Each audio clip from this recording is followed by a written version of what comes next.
బెజవాడ దుర్గ గుడిలో రాజద్వారంపై ఉండే ఈ పద్యం గురించి మీకు తెలుసా? అమ్మల గన్నయమ్మ ముగ్గురమ్మల మూలపుటమ్మ చాలా పెద్దమ్మ సురారులమ్మ కడుపారడి పుచ్చినయమ్మ తన్నులో నమ్మిన వేల్పుటమ్ముల మనంబుల నుండెడి అమ్మ దుర్గా మాయమ్మ కృపాబ్ది ఇచ్చుత మహత్వ కవిత్వ పటుత్వ సంపదల్. విజయవాడ కనకదుర్గమ్మ తల్లి కోవెలలో ఇప్పటికీ రాజద్వారం మీద ఈ పద్యం రాసి ఉంటుంది. ఈ పద్యం పైకి ఒకలా కనబడుతుంది. మీరు తెలిసి కానీ తెలియక కానీ పోతన గారు రాసిన పద్యములు కొన్ని నోటికి వచ్చినవి మీరు చదివినట్లయితే అవి సత్ఫలితాలనే ఇచ్చేస్తాయి. ఎందుకు అంటే మీరు కొన్ని చదవకూడదు, కొన్ని చేయకూడదు. పక్కన గురువు ఉంటే తప్ప మేరువుని శ్రీచక్రమును ఇంట్లో పెట్టి పూజ చెయ్యలేరు. అది మన వల్ల కాదు. మీరు బీజాక్షరములను ఉపాసన చెయ్యలేరు. అది కష్టం. కానీ పోతన గారు ఈ దేశమునకు బహూకరించిన గొప్ప కానుక ఆయన రచించిన భాగవత పద్యములు. అమ్మలను కన్న దేవతా స్త్రీలైన వారి మనస్సులయందు ఏ అమ్మవారు ఉన్నదో అటువంటి అమ్మని మహత్వ కవిత్వ పటుత్వ సంపదల్.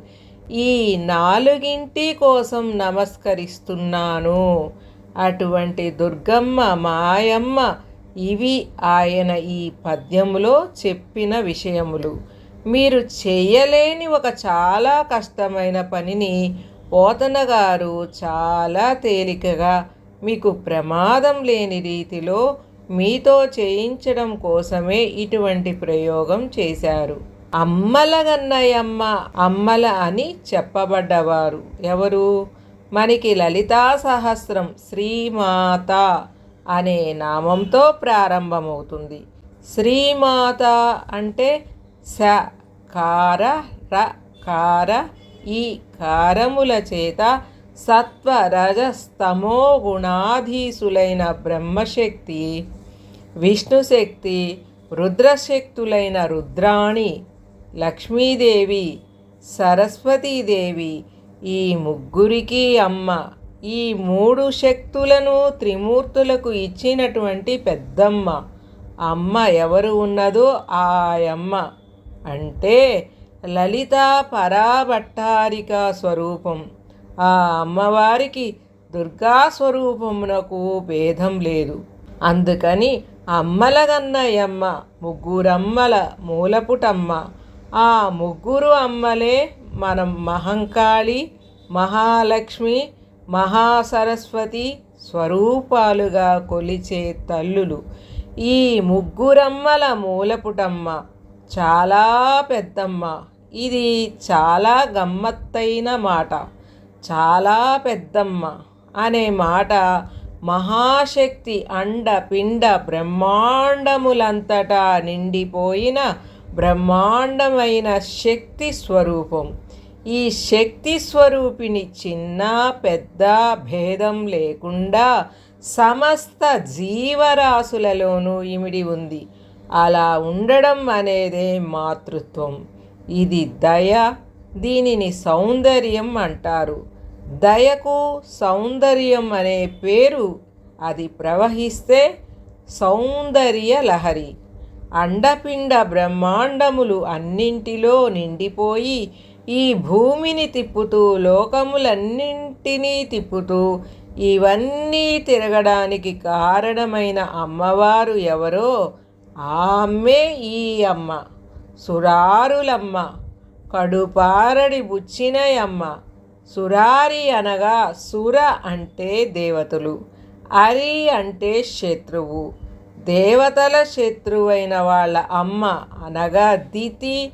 దితి అయ్యో అని ఏడ్చేటట్లుగా ఆవిడికి కడుపు శోకమును మిగిల్చింది.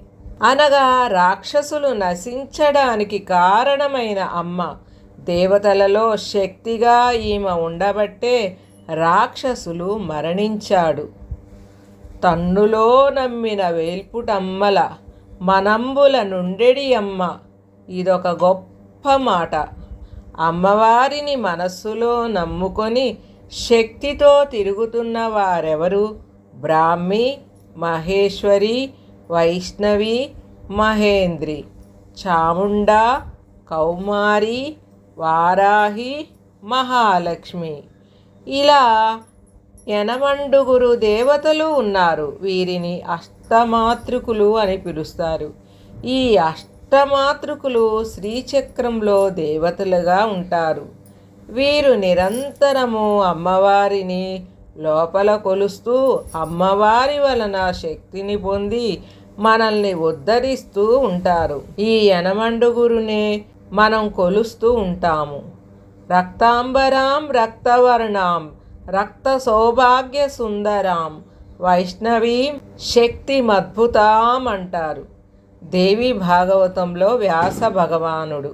ఈ యనమండుగురికి శక్తినిచ్చిన అమ్మెవరో ఆవిడే వేల్పుటమ్మల మనమ్ముల నుండెడి అమ్మ దుర్గామాయమ్మ. ఆవిడ లలితా పరా భట్టారిక. ఆ అమ్మ మాయమ్మ. మహత్వ కవిత్వ పటుత్వ సంపదల్. ఇప్పుడు ఆవిడ నాకు దయతో మహత్వ కవిత్వ పటుత్వ సంపదలను ఇవ్వాలి. నాకు అర్హత ఉన్నదని ఇవ్వనక్కరలేదు, దయతో ఇచ్చేయాలి. అమ్మవారికి శాక్తేయ ప్రణవములు అని కొన్ని బీజాక్షరములు ఉన్నాయి. ఓం ఐం హ్రీం శ్రీం క్లీం సౌః. ఈ ఆరింటిని శాక్తేయ ప్రణవములు అని పిలుస్తారు. దానిని ఎలా పడితే అలా ఉపాసన చేయకూడదు. కాబట్టి బీజాక్షరములను అన్ని వేళలా ఉపాసన చేయలేము. కానీ ఇప్పుడు పోతన గారు ఒక గొప్ప ప్రయోగం చేశారు.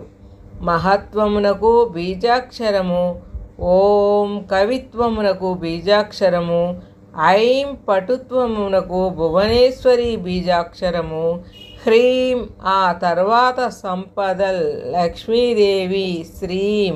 ఇప్పుడు ఓం ఐం హ్రీం శ్రీం అమ్మలగన్నయమ్మ శ్రీమాత్రే నమః. మీరు బీజాక్షరములతో అస్తమానం అలా అనడానికి వీలు లేదు. కానీ మీరు రైలులో కూర్చున్నా, బస్సులో కూర్చున్నా, స్నానం చేయకుండా కూడా ఎక్కడ ఉన్నా కూడా అమ్మలగన్నయమ్మ ముగ్గురమ్మల మూలపుటమ్మ అంటున్నారనుకోండి. అప్పుడు మీరు మరో రూపంలో ఓం ఐం హ్రీం శ్రీం శ్రీమాత్రే నమః, ఓం ఐం హ్రీం శ్రీం శ్రీమాత్రే నమః అన్నట్లుగానే భావించాలి. మీరు అస్తమానం అమ్మని తలుచుకున్నట్లు అవుతుంది.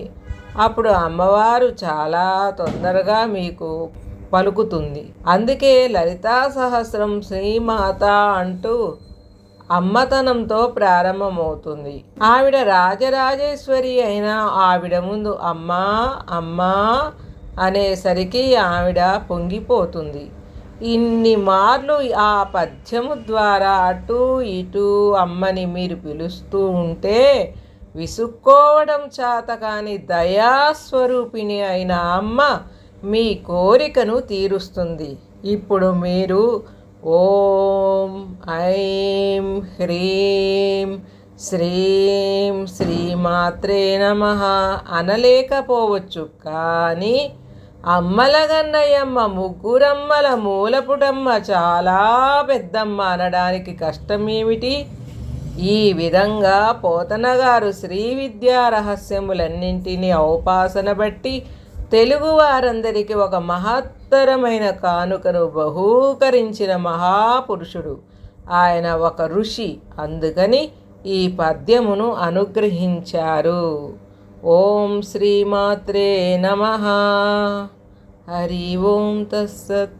ఫ్రెండ్స్, మన భక్తి మోటివేషనల్ ఛానల్లో రామాయణం, మహాభారతం, భగవద్గీత గురించి ఇంకా మనకు తెలియని ఎన్నో పురాణ కథలు మరియు ఆసక్తికరమైన విషయాలను తెలుసుకోవడానికి భక్తి మోటివేషన్ ఛానల్ని సబ్స్క్రైబ్ చేసుకొని షేర్ చేయండి మరియు లైక్ చేయండి.